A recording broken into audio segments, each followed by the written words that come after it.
Hai orang dia Wilujeng ngoyah gini. Bertemu lagi dengan Deden Dul dalam konten sedikit berita banyak bicara, yang akan menampilkan berita penting sampai berita yang gak penting-penting amat gitu. Mungkin selama beberapa menit ke depan pemirsa akan merasakan sedikit mual dan perasaan unik, yang mana itu bukan datang dari saya. Bisa saja pemirsa keracunan suweg gitu ya, atau suung munding gitu ya. Baik, sebelum kita meneruskan berita, tidaklah sulit kiranya agar orang dia untuk dapat mengklik tombol subscribe, lonceng, dan bagikan agar konten ini dapat berkembang biak dengan baik. Diklik atulahnya ada bager. Oke, balik. Berita pertama datang dari Kecamatan Batu Jajar.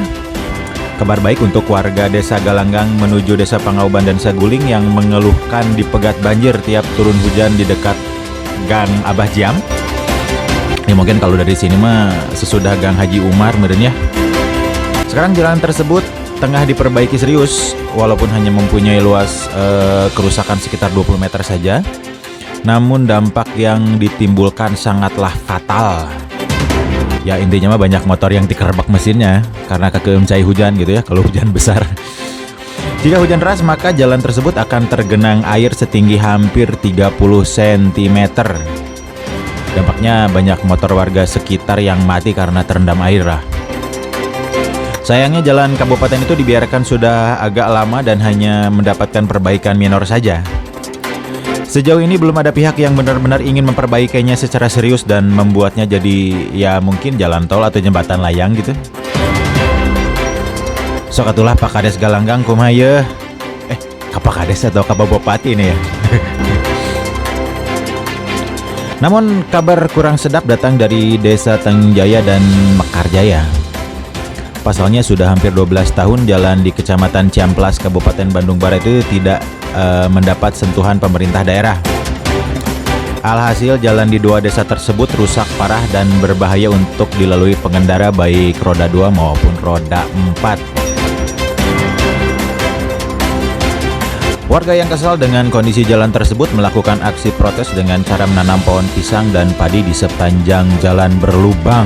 Tah, sia kumaha mentos gitu. Bahkan jika Pemda Bandung Barat masih melakukan pembiaran seperti ini, mereka menyatakan sikap tidak akan ikut serta dalam Pilkada 2024 sebelum jalan kabupaten yang berada di Ciamplas Bunder diperbaiki. Padahal menurut keterangan audiensi dengan DPRD KBB pun sudah dilakukan namun tidak mendapatkan jawaban memuaskan. Dan sekarang warga Desa Tanjung Jaya dan Mekarjaya berencana membuat kotak donasi koin penyelamatan KBB. Wah, ini gawat Mas Bupati. Kang Bupati. Malu dong, masa bangun jalan asik gitu aja nggak mampu ah. Berikut mungkin sedikit wawancara kami dengan Kades Tanjung Jaya Kecamatan Cihamplas, Ibu Tintin Marlina SIP, yang sedikit berapi-api. Derah Ibu. Semoga janji-janjinya kan mereka udah melihat kemarin waktu audien dengan Dewan, apalagi Pak Kabid kesini. Semoga bisa direalisasikan. Apapun yang itu saya tidak tahu uangnya dari mana. Pokoknya jangan sampai tidak diperbaiki. 2023 jalan itu harus baik. Karena kalau tidak mungkin warga masyarakat habis kesabarannya akan datang ke dinas. Saya kemarin udah hentikan dengan baliho, dengan mengkoordinir masyarakat, berkumpul di sini mengadakan audien dengan para dewan. Mungkin nanti kalau misalkan jalan 2023 tidak diperbaiki, masyarakat akan datang ke dinas. Terakhir perbaikan jalan khususnya Mekarjaya Tanjung Jaya itu 2010. Bayangkan saja sekarang udah 2022, 21 tahun berlalu mungkin. Bapak bisa bayangkan seperti itu. Seharusnya kan jalan kabupaten adalah perbaikan walaupun tidak secara maksimal gitu, rata, tidak banyak lubang, tidak banyak kecelakaan, harus ada perbaikan. Beda lagi dengan mukanya itu Ciamplas, setiap tahun ada perbaikan. Tapi kesini ke belakangnya karena mungkin tidak banyak pejabat yang lewat, tidak ada perbaikan sama sekali. Nah, yang saya harapkan jalan kabupaten bagus. Berita selanjutnya datang dari KPU KBB. Menjelang pemilu 2024 mendatang, daerah pemilihan atau dapil di Bandung Barat akan dirubah. Mengutip dari laman ayobandung.com, Komisi Pemilihan Umum KPU menilai peluang perubahan daerah pemilihan atau dapil di Kabupaten Bandung Barat masih terbuka lebar pada pemilu 2024 mendatang. Perubahan ini meliputi jumlah kecamatan pada satu dapil, penomoran dapil, serta jumlah kursi pada satu dapil.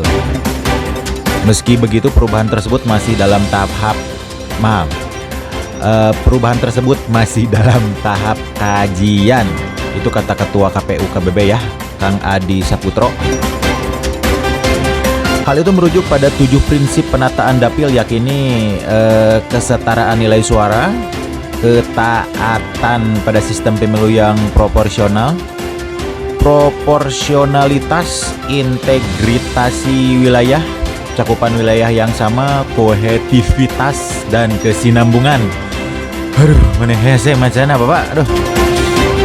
Saat ini jumlah dapil di KBB ada 5, yakni dapil 1 meliputi Saguling, Padalarang, dan Ngamprah, dapil 2 Cipatat, Cipeundeuy, dan Cikalongwetan, dapil 3 Cisarua, Parompong, dan Lembang, dapil 4 Batujajar, Cihamplas, Cililin, serta dapil 5 meliputi Cipongkor, Sindang, Kerta, Gunung Halu, dan Rongga. Hal tersebut pastinya akan menuai pro dan kontra untuk para kandidat bacaleg maupun pengurus partai. Namun menurut Mang Bahrul Ulum, Wakil Ketua DPD Gelora Bandung Barat, sekaligus bacaleg dari Partai Gelora Indonesia, menuturkan bahwa hal tersebut tidaklah menjadi masalah, meskipun dia tidak melihat adanya urgensitas dalam perubahan dapil itu. Melalui sambungan via WhatsApp mungkin ya, kami mendapatkan sedikit penjelasan mengenai sikap Wakil Ketua DPD Partai Gelora Bandung Barat, Bahrul Ulum. Silahkan, Mang. Ya, alhamdulillah kemarin DPD Partai Gelora Bandung Barat ya tanggal 12 Desember sore hari kami mengadakan rapat yang sebetulnya kami rutin mengadakan rapat, tapi momen ini sangat penting, lebih penting dari biasanya karena terkait dengan penyikapan kita terhadap rancangan dapil yang digagas ya di Kabupaten Bandung Barat. Ada 3. Yang pertama, rancangan pertama itu adalah existing dapil yang seperti sekarang. Kemudian rancangan 2 itu memindahkan Kecamatan Saguling ke dapil 4 ya, dan kursinya dipindahkan, 1 kursi, alokasi kursinya. Dan rancangan yang ketiga yang lebih radikal ya, itu ada 6 dapil.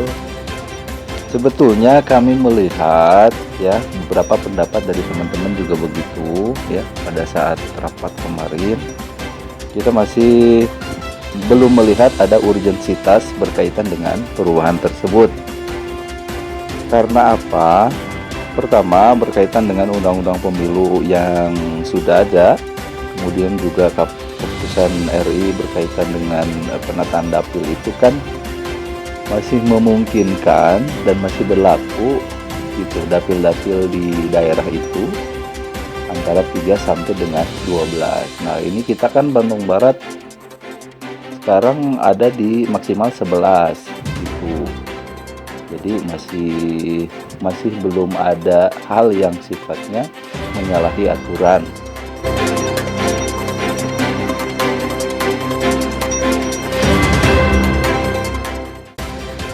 Oke deh, hatur nuhun Mang Ulum yang melaporkan dari kantor DPD Gelora KBB di Kecamatan Ngamprah. Dan berita terakhir dari Desa Cirawa Mekar, Kecamatan Cipatat, Kabupaten Bandung Barat yang belum lama ini mengadakan musyawarah pemilihan kepala desa antar waktu atau PAW yang diselenggarakan pada hari Minggu tanggal 11 Desember 2022 di Gor Desa Cirawa Mekar. Acara itu dihadiri oleh Camat Cipatat, PLT Kades Cirawa Mekar, Ketua BPD, Kapolsek Cipatat, dan Ramil dan tokoh masyarakat yang melakukan pemilihan untuk PAW Kepala Desa Cirawa Mekar. Berikut sedikit keterangan dari PAW Kepala Desa Cirawa Mekar terpilih, Bapak Happy Nirbaya. Silakan Bapak. Saya melihat demokrasi walaupun pemilihan PAW, tapi alhamdulillah aman lancar gitu, nggak ada nggak ada kendala apapun, alhamdulillah gitu. Insya Allah saya membawakan visi misi mewujudkan desa amanah, ingin membangun, memeratakan pembangunan, bantuan dari pemerintah, biar semua kalangan masyarakat merasakan. Ya harus diselesaikan, itu harus diselesaikan. Kalau belum selesai sama PJ gitu, karena kalau menyangkut kepentingan masyarakat itu harus cepat dikerjakan. Iya. Berikut beberapa keterangan tambahan dari diantaranya dari Wakil Ketua BPD Cirawa Mekar, dari PLT Camat Cipatat dan Ramil Cipatat, dan Kapolsek Cipatat.